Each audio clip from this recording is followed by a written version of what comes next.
Bismillahirrahmanirrahim. Assalamualaikum warahmatullahi wabarakatuh. Perkenalkan, nama saya Muhammad Khairul Anam Najahi, NIM K2319059 dari kelas Fisika B. Di sini saya akan membahas soal mengenai turunan berarah dan gradien serta soal aplikasi persamaan diferensial biasa pada rangkaian RC khususnya. Untuk pembahasan ini untuk memenuhi tugas akhir mata kuliah diferensial integral semester 3. Oke, langsung saja untuk soal-soalnya. Terdapat dua soal, di mana untuk soal yang nomor 1 ini mengenai turunan berarah dan gradien. Untuk soal nomor 2 aplikasi PDB pada rangkaian RC.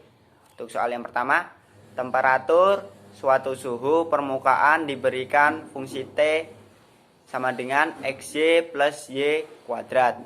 Tentukan laju perubahan suhu T pada suatu titik R 2,5,0 dalam arah vektor V sama dengan 3I plus 4K. Untuk soal yang nomor 2, tentukan muatan listrik Q pada kapasitor sebagai fungsi waktu T jika muatan listrik pada kapasitor pada saat T sama dengan 1 adalah Q0. Catatan, jika pada rangkaian menghasilkan tegangan sebesar 0 volt. Oke, langsung saja kita memasuki ke pembahasan soalnya. Untuk soal yang nomor 1, bisa kita tulis fungsi T terlebih dahulu X, Y plus Y kuadrat, di mana titik R-nya itu 2,5,0 dan vektor arahnya itu 3I plus 4K. Nah, untuk yang ditanya ini adalah laju perubahan suhu T, atau bisa kita tulis di sini dt per ds. Oke, langsung ke pembahasannya. Untuk yang langkah pertama itu menentukan nilai gradien fungsi T terlebih dahulu, di mana kita tahu fungsi T itu bernilai XY plus Y kuadrat. Untuk langkah-langkahnya, fungsi T kita turunkan terhadap dx, fungsi T kita turunkan terhadap dy, dan fungsi T kita turunkan terhadap dz. Seperti ini.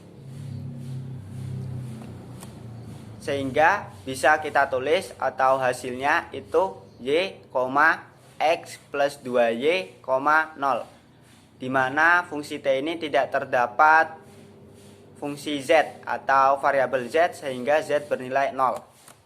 Langkah selanjutnya, oke, bisa kita tulis juga y plus x plus 2y j, dimana kita substitusikan titik R ini 2,5,0 ke fungsi gradien T.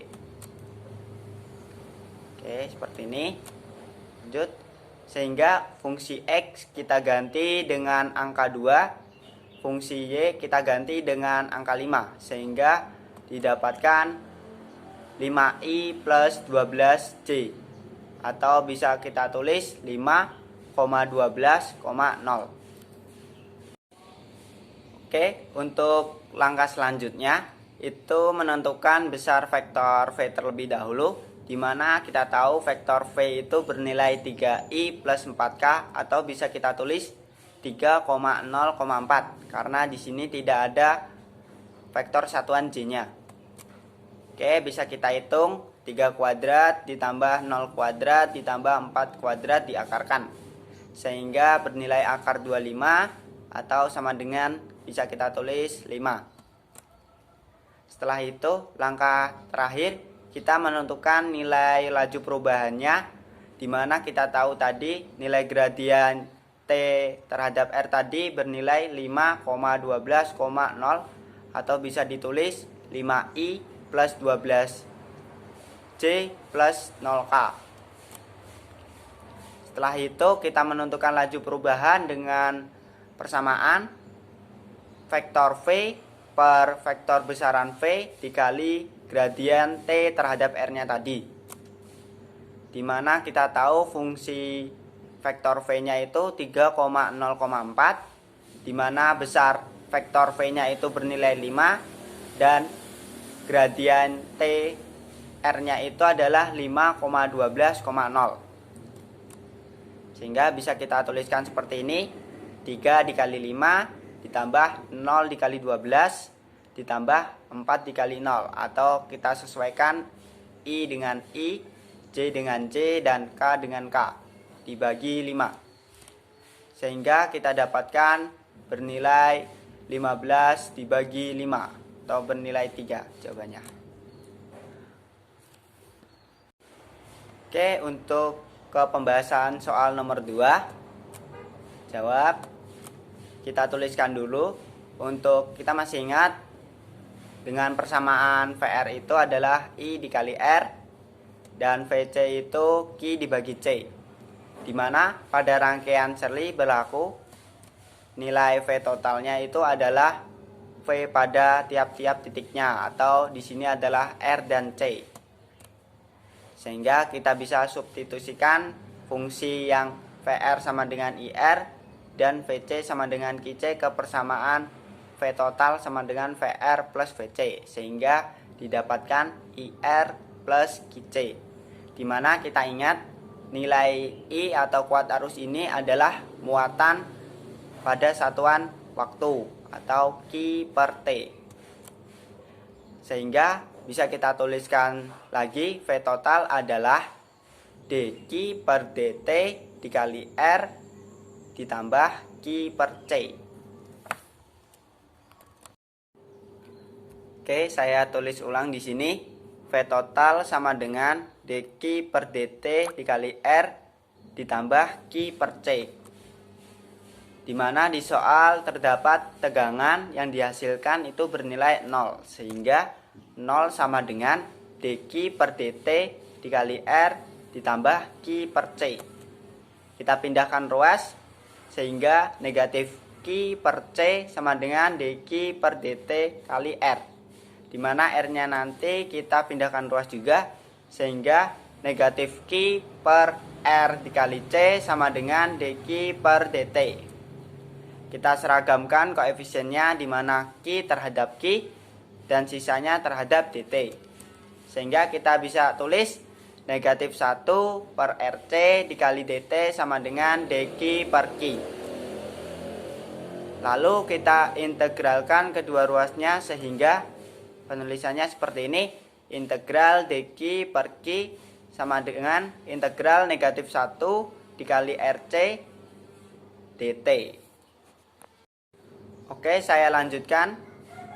Saya tuliskan ulang di sini. Integral dQ per Q sama dengan integral negatif 1 per RC dt. Bisa kita tuliskan koefisien dari negatif 1 per RC ini adalah koefisien karena tidak ada fungsi T, kita keluarkan. Sehingga bisa kita tuliskan integral 1 per Q dQ sama dengan negatif 1 per RC integral dt. Dimana nilai integral dari 1 per itu adalah ln. Sehingga ln Q sama dengan negatif 1 per RC dikali T. Integral dt itu adalah T dan plus L ln A. Dimana ln A nya ini merupakan konstanta.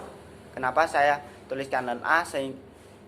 Untuk menyamakan ln Q konstantanya. Sehingga dapat dituliskan persamaannya Q sama dengan eksponen per negatif T per RC dikali A. Sehingga bisa kita sederhanakan Q sama dengan A kali eksponen per pangkat negatif T per RC. Dimana di soal didapatkan T sama dengan 1 dan menghasilkan Q0. Kita substitusikan Q0 sama dengan A pangkat kali eksponen pangkat negatif 1 per RC.